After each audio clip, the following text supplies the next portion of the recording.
Hello everyone, my name is Divya Sharma. I hope you all are good. In the previous class, I had already discussed about our new series which is based on modern history. तो हम पहले अपनी modern history को complete करेंगे. जैसा कि मैंने पिछली क्लास में बताया भी था आपको कि history is divided into 3 parts: ancient history, medieval history and modern history. तो वीडियो को स्टार्ट करने से पहले मैं आप सबसे कहूँगी कि अगर आपको वीडियो पसंद आती है तो मेरे चैनल को सब्सक्राइब करना ना भूलें, जिसका नाम है जूम शिक्षा. और वीडियो पसंद आती है तो साथ में लाइक, शेयर और कमेंट करना भी ना भूलें. तो इसी के साथ हम अपनी इस वीडियो को स्टार्ट करते हैं, जिसमें हम फर्स्ट चैप्टर को पढ़ेंगे, जिसका नाम है व्हेन, वेयर एंड हाउ. जैसा कि आपको स्क्रीन पे नज़र आ रहा होगा, ancient history, medieval history and modern history. हम इनको एंशंट पीरियड, मेडिवल पीरियड और मॉडर्न पीरियड के नाम से भी जानते हैं. जो एंशंट पीरियड का जो टाइम पीरियड था वो हमारा था प्री हिस्टोरिक पीरियड से लेके 7th सेंचुरी तक का. मेडिवल पीरियड का जो टाइम पीरियड था वो हमारा था 8th सेंचुरी से लेके 18th सेंचुरी तक. मेडिवल पीरियड के टाइम में इंडिया में बहुत सारे रिमार्केबल चेंजेस हुए थे: political, economic, social and culture life. और जो हमारा मॉडर्न पीरियड है उसका टाइम है 18th सेंचुरी से लेके कॉन्टेम्पररी पीरियड तक. मॉडर्न पीरियड की जो करैक्टरिस्टिक्स हैं वो हैं इंडस्ट्रियलाइजेशन, अर्बनाइजेशन, कोलोनलिज्म और scientific progress, rationalism and humanism. In terms को हम डिटेल में भी डिस्कस करेंगे. जैसे हम चैप्टर को स्टार्ट करेंगे, एक एक चैप्टर को पढ़ेंगे तो इन सभी टर्म्स को हम डिटेल में डिस्कस करेंगे. जैसे कि अर्बनाइजेशन का मतलब क्या होता है, कॉलोनियलिज्म का मतलब क्या होता है, इन सभी टर्म्स को हम डिटेल में डिस्कस करेंगे. इनके मीनिंग को जानेंगे, कहाँ इनका यूज़ होता है, कैसे और कहाँ ये सब हुआ. तो इनको हम जैसे ही चैप्टर स्टार्ट करेंगे एकदम से हम इन सबको डिटेल में डिस्कस करेंगे. तो चलो हम अपने चैप्टर को स्टार्ट करते हैं. तो आइए सबसे पहले हम जेम्स मिल के बारे में पढ़ते हैं. ये कौन थे, इनका क्या रोल था हिस्ट्री में और इन्होंने क्या क्या काम किए. जेम्स मिल जो थे वो एक स्कॉटिश इकोनॉमिस्ट थे, साथ में पॉलिटिकल फिलोसफर भी थे. इन्होंने अपनी एक बुक लिखी जिसका नाम था a history of British India, जो कि 1817 में लिखी गई थी.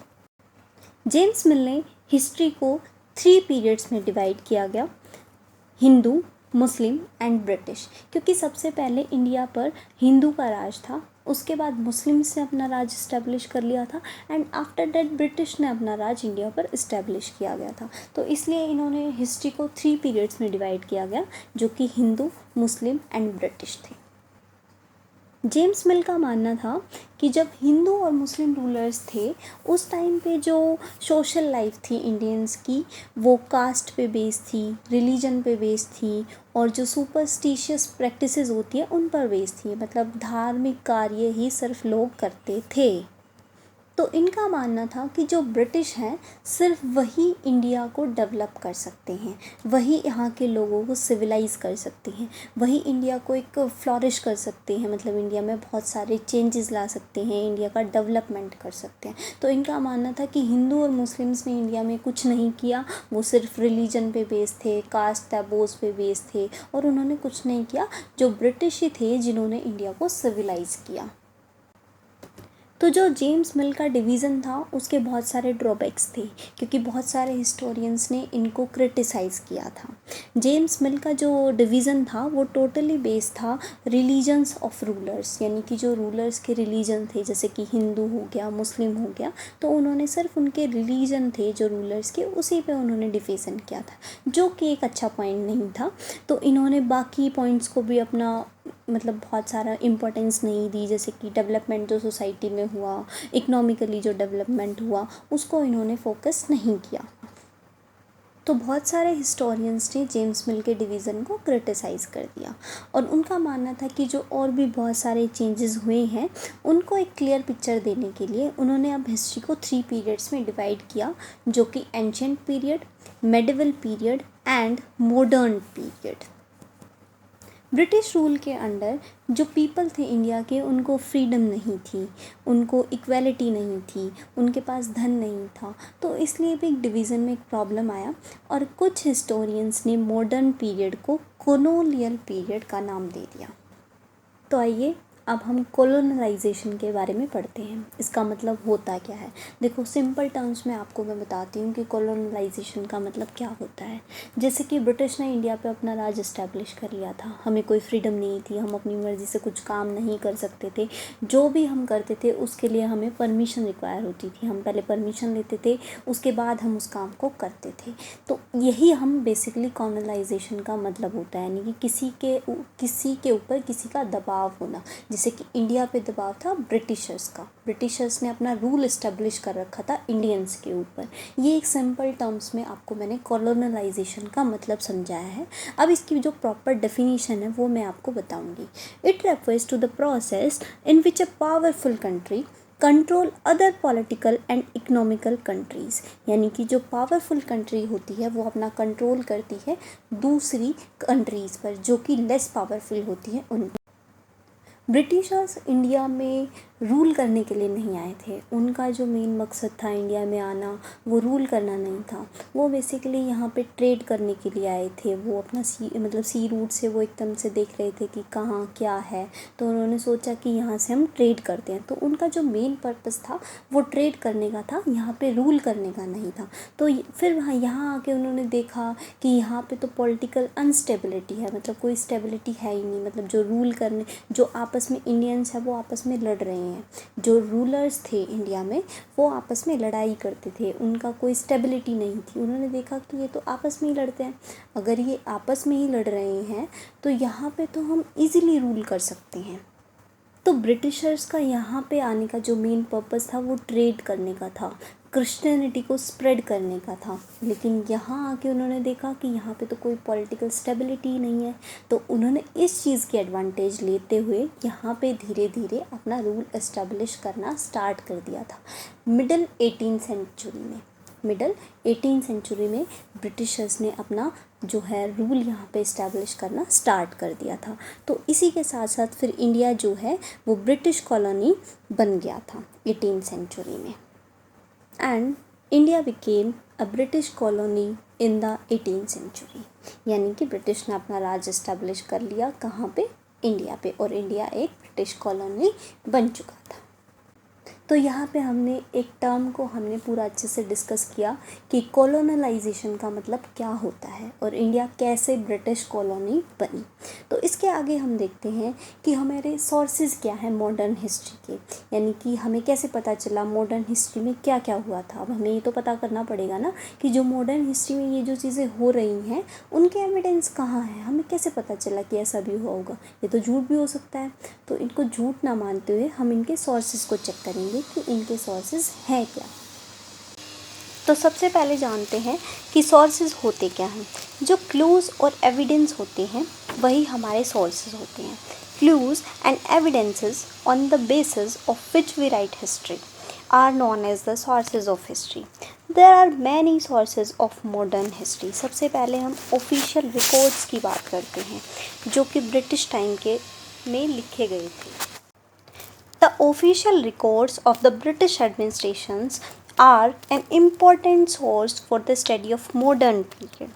जो ब्रिटिशर्स थे उन्होंने मेन फोकस जो किया था वो डॉक्यूमेंटिंग पे किया था, यानी कि जो भी काम होंगे वो डॉक्यूमेंट में रिटन होंगे, यानी कि उनका एक प्रॉपर डॉक्यूमेंट होगा जिसमें उनके साइन होंगे। और वो जो रिकॉर्ड्स थे वो बहुत ही संभाल कर रखते थे, और जहाँ पे ये रिकॉर्ड्स रखे जाते थे उनको रिकॉर्ड रूम के नाम से जाना जाता है। यानी कि जहाँ पे ये रिकॉर्ड्स होंगे वो रूम हमारा क्या कहलाएगा? ऑफिशियल रिकॉर्ड रूम्स कहलाएगा वो रूम। अब हम पता लगाते हैं कि इन रिकॉर्ड्स में आखिर होता क्या क्या होगा, यानी कि किस चीज़ के रिकॉर्ड्स होते होंगे। जो भी प्लान होते होंगे, पॉलिसीज़ होती होंगी, एग्रीमेंट होते होंगे, ट्रीटी होती होगी, जो भी डिसीजंस होते होंगे, ये सब जो है रिटन होते थे, लिखे जाते थे। तो ट्रीटी, प्लानिंग एक्सेट्रा जो भी चीज़ें थी वो सारी लिखी जाती थी, और वो कहाँ रखी जाती थी? वो रखी जाती थी रिकॉर्ड रूम्स में। तो जो ये ऑफिशियल रिकॉर्ड्स थे ये काम करते थे as a source of modern history. तो आइए अब हम सेकेंड सोर्स के बारे में पढ़ते हैं। तो अब हम पढ़ेंगे second source of modern history जो थे सर्वे। जो ब्रिटिशर्स थे वो सर्वे भी कंडक्ट कराते थे। किस लिए कराते थे?